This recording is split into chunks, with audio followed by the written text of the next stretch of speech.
Buddy of Backroad Buddies of Redtail Lodge, and I'm here in Blue Springs, Missouri at the VanDOit factory, and I'm here with Josh from VanDOit. Hello! What's up, guys? Welcome to the factory. So Josh is going to show us around, and hopefully we can bring to you kind of what goes on here and how the VanDOit works.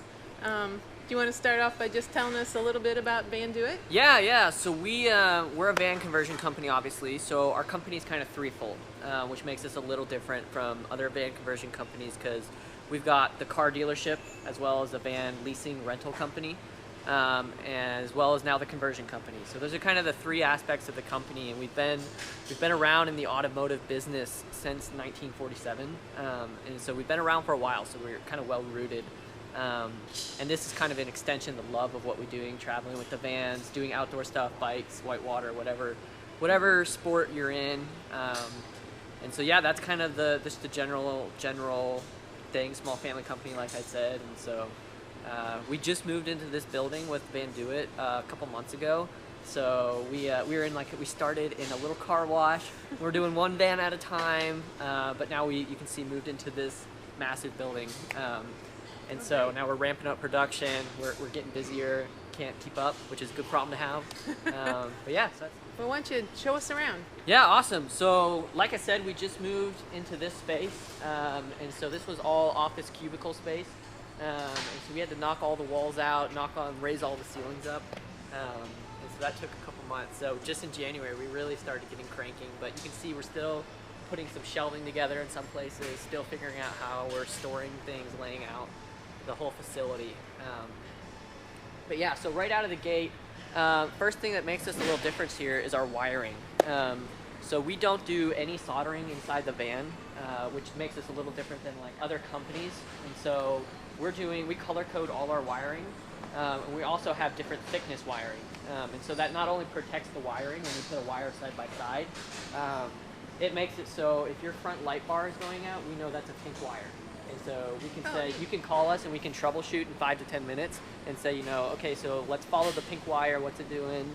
And then, like I said, we're not soldering anything. So we use Deutsch connectors, which means we can ship you a new part that you can just plug in. There's no soldering needed. And so that all comes done externally. And so we kind of start, instead of sticking 5 guys on a van and saying, you 5 are on this van for the next couple months, figure it out. I don't want anyone else touching it. You 5 know what's going on with this van specifically. We have a base that we operate from that eliminates troubleshooting problems. There's no wait list to get a fix. It mostly can be done over the phone, so if there ever is a problem. But yeah, so that's kind of the first thing right there. And you can kind of see all that. But then you can see over in the van, as you come over here, we've got different stages the vans go through. So this one is like mid-line done, where we've ripped out the floor, put some insulation in, ripped out the headliner, done all the wiring, cut the holes for the AC and the Dometic Fantastic Air Vent.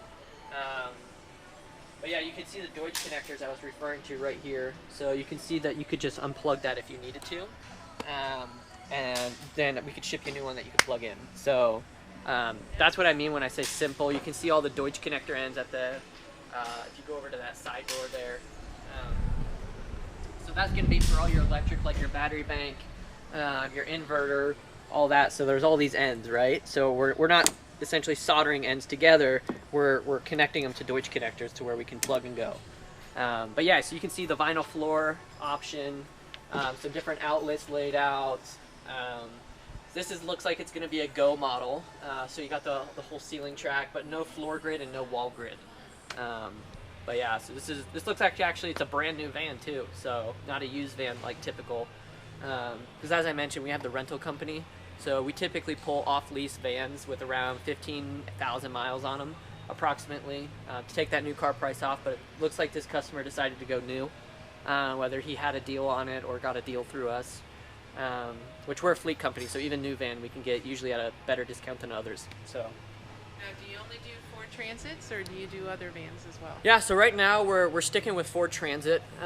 Like I said, a big factor for us going into it was that modularity. So we wanted to make a van. We didn't want to stick someone inside a box and make them stuck with a camper van.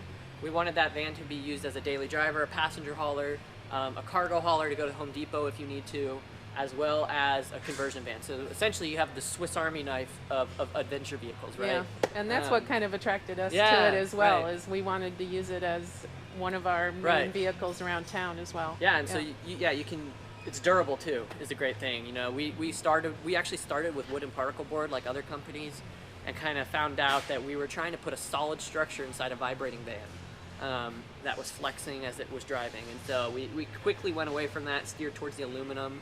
That again gave us that modularity, versatility, as well as durability. So you can get it wet, bang it up, switch the layout around, kind of do what you want day to day. And so again, Ford, that's great. The big reason Ford, like I said, we had a leasing company, so we have a really good idea, Mercedes versus Ford versus Dodge. But the passenger van itself is a great starting point, because you have all those, the side curtain airbags in the back still. You have the over-the-shoulder seat belts, and so people that aren't just, they have a couple kids or maybe nephews, nieces, that's really important if you ever haul passengers, is safety. And so that's what came first for us. So Ford was the obvious choice there, as well as it's built off the F-150. So maintenance, super available, super low cost, as well as they're reliable vehicles just in general. They, you know, I'm regularly told that people are putting 300 to 500,000 miles on these things. So, and that's a regular gas engine, not the diesel. So, yeah. That's why we kind of stuck with Ford. So. Okay. Yep.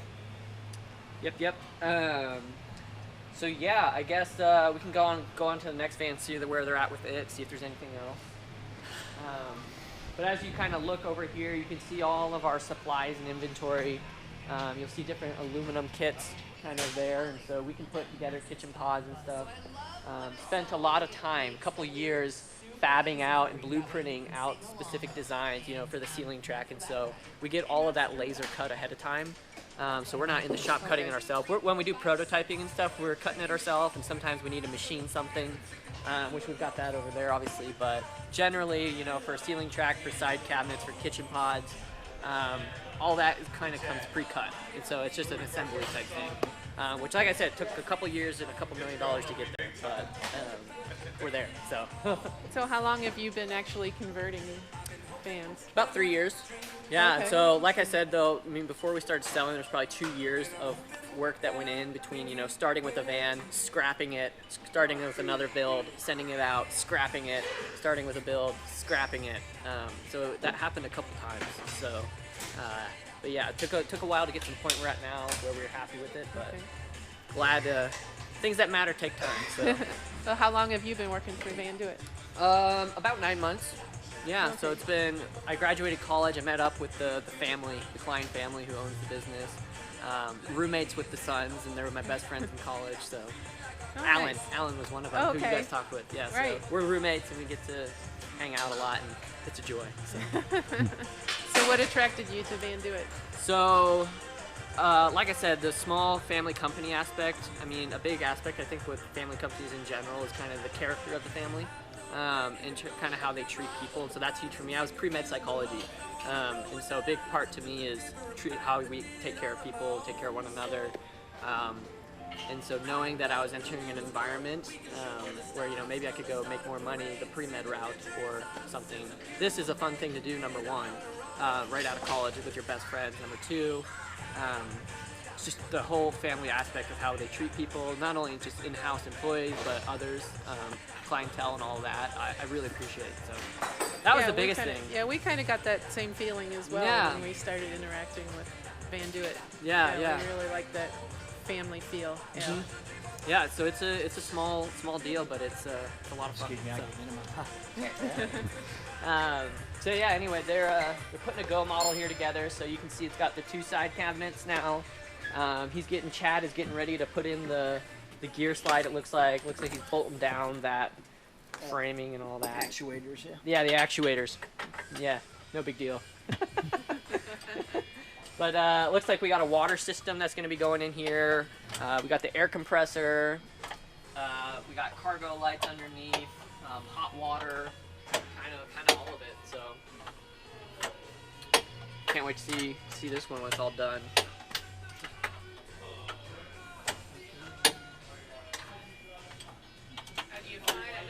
quite a few high tops in here. Do you find that Yeah. you're selling a lot more of the high tops? or- Honestly, we sell a lot more of the mid-roof. okay. I'd probably say, anywhere from 60 to 70% of people are going mid-roof. And the reason for that, obviously, is the price difference, but most of the time people aren't standing up in the van. Even if they're, 6 feet tall, they're mostly sitting down or laying down, so they're comfortable with the mid-roof. But yeah, some do go high roof, and you get obviously a lot more headspace, a lot more real estate. So, Yeah. I definitely know the people that go high roof don't regret it, but the people that go mid roof, they don't miss what they never had. So I guess that's a good way to say it. Yeah, so this is a little different. This is going to be a do model van, so we got Tyler putting it together. But you can see the difference right out of the gate. We have a bunch of sidewall aluminum as well as ceiling and floor grid. And so that essentially gives you a lot more modularity as far as tying things down, adding different bed platforms, desk platforms. The side cabinet is housed in the tower formation right now. And so that kind of gets it out of the way to create more open space as far as cargo goes and all that. This is great for bigger families because you can add bunk beds and stuff that fold down so you can sleep more people. It'll also seat up to 11 people in the van. The Go model seats 7. So you can sleep more people, seat more people, and have more cargo space when you need it, essentially. But it's not as comfortable, permanent setup, I guess you could say. Although you still can put the same components in, right? Kitchen pod, air conditioning, electric. That kind of stays the same. But yeah, so it looks like they've got that going on. Looks like we got the VanDOit roof rack up top, and so that is something we designed and built in-house. You can see him, Jeremy, putting one together over here on the ground might get a better viewpoint. But things are a little different than the Smitty built. You can kind of see side-by-side comparison now. And so you got the solar panels set on top of this. They are weight-bearing a little bit, so if you had like a luggage bag, you could technically put it on top. Obviously, we don't super recommend it, but we can stand on these. So even if they shatter, they still work. We dropped one off a van once. So, but yeah, so as you can see immediately the difference. We're using aluminum versus that Smitty built cage. So if you're trying to decide between roof racks, I would really say, what are your goals with roof racks? Are you trying to mount things on there, or are you trying to throw like a luggage bag on top, right? So if you're trying to do like just bags of luggage and whatnot, the Smitty built might be a good option. But if you're trying to mount like whitewater sport things, or really just mount anything, even bags, because you can tie the bags down super easy, the VanDOit is a great option. So you can also set the solar lower, so you can set stuff over top the bars and not have to worry about putting weight on the solar. Oh, nice. That's a newer option, right?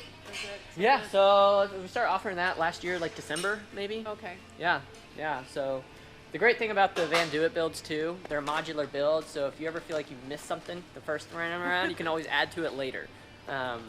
We even have the very first customer we ever had brought his van in a couple weeks ago and added some things to it. So that's the great news is, yes, we're always prototyping and changing things, but you can always add those to your own van, even once you get it. So yeah, that's the great news. Are there certain things that are probably good to have the Yeah, first time around? so I would say it's good to figure out probably insulation as well as air conditioning unit versus air vent the first time around, just because with those things we can include a little discount right out of the gate just because we're doing it all at once, if that makes sense. And so labor costs of having to rip the headliner out again, run wiring, cut another hole in the roof to add an air conditioning unit later would cost more than it would be doing it right out of the gate.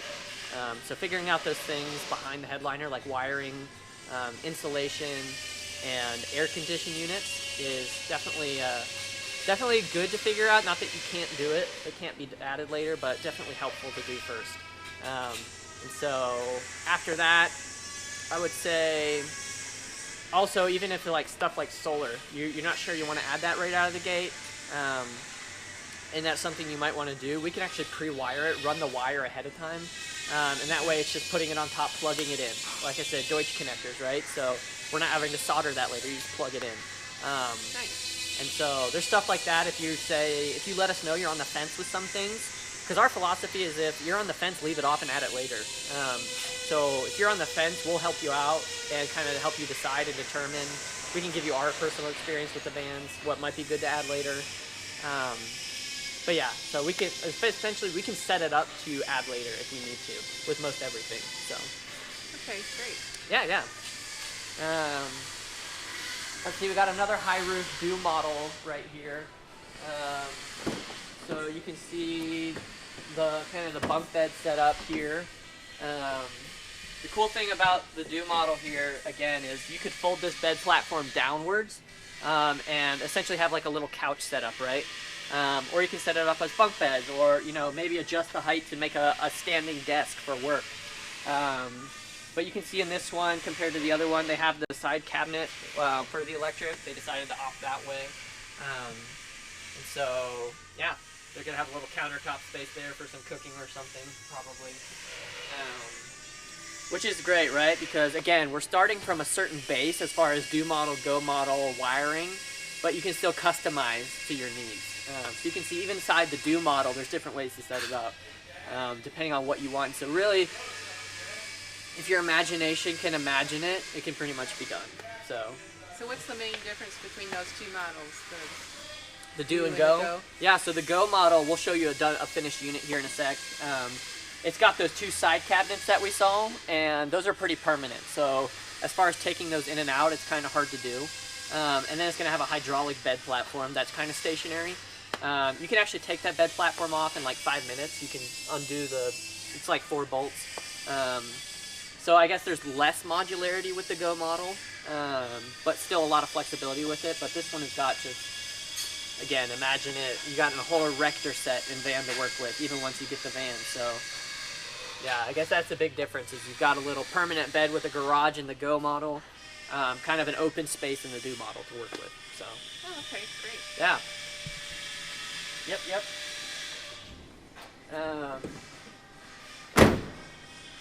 Trying to think. So this is something we're prototyping right here, which you'll see this all over our Instagram. It just got like 40,000 views, I think, last time I checked a couple weeks ago. But basically this works like a garage door. So you press a button, it's going to lift it up on the actuator. So if you want to put bikes on here, paddle boards, whatever, it's pretty darn good weight bearing. And so it'll lift up, and then you can open the back doors, get in the back of your van, close it back up. So yeah, this is a van we've been prototyping off of recently, but yeah, so that's pretty exciting. Yeah. See if there's anything worth noting on the inside here. Pretty much the same van we just looked at, except this is a mid-roof, not a high roof. It's got the silver vinyl floor, so sometimes you see a black vinyl floor, sometimes you'll see a silver diamond-plated vinyl floor. This is the one we'll put in if we get the van without the black vinyl floor. So that's something Ford does, that black vinyl. And we'll leave that in if that's something we get from Ford. But again, we're buying these units off lease or renting them out, and so typically they have the carpet in there, and so we'll put the diamond plate flooring in. But yeah. Perfect. We're kind of going from our production area here over to our QC area. So these are where the vans come when they're finished out. And so they'll go over here, and our guy Ian, quality control, will drive them around for a little bit, maybe test them out, make sure there's no wind noise, all that type of stuff. Make sure the electric's all running smoothly. So we've got a finished Go model mid-roof here. It looks like we've been using it for rental or show, 'cause it's got some mud in there. But yeah, so basically hit the rocker switch controls here. So it's got the blue accent lighting, but you can see this is the electric cabinet for the Go model, right? So it's not housed on the side or on a tower. It's set up as like a staircase / bench to get up to the bed. And again, that bed platform will lift all the way up or all the way down. It's on a hydraulic there. But yeah, so you got your battery bank down low. You can see the seat configuration. So you got a 2-seat bench there. You can move that back 1 row. You can move that towards us 1 row, one position. You can add more seats in there if you want to seat more. But yeah, you got the thermal curtains in the back with the pockets for privacy as well as insulation. But yeah. Now when you get this model, you normally get 2 rows of seats back here that come with it, so right? typically a 3-person bench would come with it right here. and then a 2-person bench would go right there, but you can see you can move the 2-person bench anywhere. That 3-person bench, though, will only fit here, so depending on how many passengers you're wanting to haul, you can take it in and out. Yeah, that we kind of liked having that option, especially if you're using it as an everyday vehicle, that you can haul people with you and not just the 2 of you. So. Exactly, that's a big selling point, so for sure. But yeah, you got the Smittybilt roof rack with some a manual ARB awning. They work great for us. The cool thing about the manual awnings is they have a drop-down canopy screen, so you could make like this whole area like an outside porch that's bug-free if you wanted. The powered awning is obviously less work though, so I guess pick your poison. So back here, you'll see what I meant by when I said garage area with the Go model. So you can see right off the cuff, we're gonna have like a little garage area, right? And obviously it would suck to have to crawl under here and put your gear in and out, which is why we designed our own gear slide. And so you can load your gear on here, put your bikes on here. This is weight bearing, so it'll hold 800 pounds when it's pulled out, distributed across. And so it also has like a safety lock every like 10 inches. And so if you're parked on a hill, it's not just gonna come rushing out at you, it'll lock every 10 inches. And so, but yeah, you got each side cabinet, right? So this is kind of more of a little permanent setup, so to speak. Whereas the Do model's all open space, so that kind of gives you a good comparison. Then let's see, we got the water here. So we used a 6-gallon jerry can, which a lot of people say, you know, that's not a lot of water storage. We're all about simplistic, utilitarian, modular builds, right? And so if you want more water storage, our recommendation is to just add as many of these as you want to hit the amount of gallons you want. As long as you're fine with some give and take, right? Because obviously you add more of these, there's going to be more storage taken up. But having it this way, we don't have to winterize anything. You know, you just want to fill it back up, you just pop it out, unscrew it, pop it back in, takes a couple minutes. And so you can daisy chain as many of those as you want together though, like I said, for those who do want more water storage. But yeah, so you got some outlets here, you got the HDMI ports here if you want to mount it off the back for some tailgating, all sorts of stuff.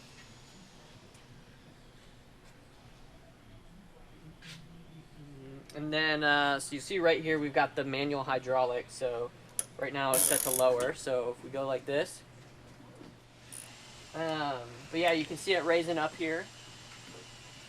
So a lot of people, we don't recommend this, but some people put like an impact drill on there, and it'll raise it up real quick. But yeah, so you can raise that all the way up, or come down. So wherever your bikes, I guess, however the height of your bikes or whatever you got back in the cargo area. But yeah, so that's kind of a finished Go model. And that's a full queen-size bed, correct? Yeah, so it's actually a super queen. So it's a little bigger than queen size. I think you actually need king-size bedding for it. But yeah, it's honestly, so a lot of us in the company actually use these mattresses at home. I know my boss, the owner, Brent Klein, I know he actually carries one of these around in his minivan or whatever van he's in.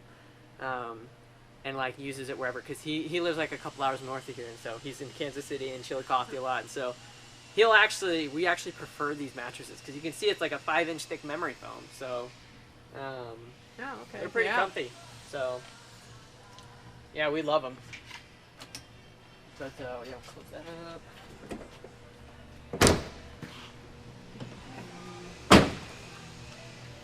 So over here, like I said, you can see we still got some shelving needing to be going up here soon.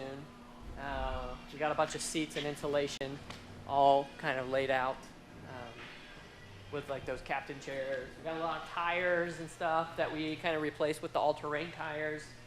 So we'll do something with those someday. But right now, you can see we kind of got our backdoor ladder mount here. So a lot of people ask how to do that. You can do like a telescoping ladder that you carry inside the van, or you can go this route. I prefer this route personally. If there's one less thing to take in and out of the van, great. But it's like blocked here. So you can see the Shoreline plug-in in the back there. Kind of the all-terrain tires right next door. But yeah, gonna be a sweet van here when it's done. It's got the powered awning on there, so that'll be neat too. But as we go in there, we go into our inventory room. So this is where I keep a lot of our supplies. So we got like our Dometic coolers, some toilets. We got our hanging cabinets that we've fabbed ahead of time. So those are for a high roof model.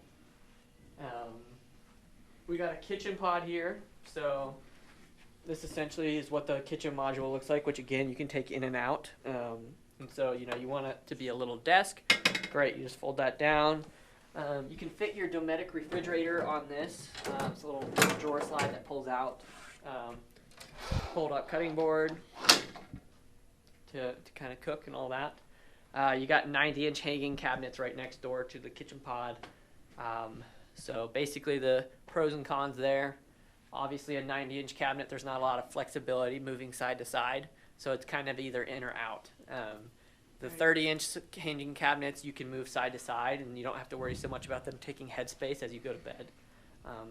What I typically tell people, for single people that know they're going to be single for a while, they love the 90-inch because there's only one of them in the van. For couples, I think the 30-inch has generally made more sense to them. So, yeah.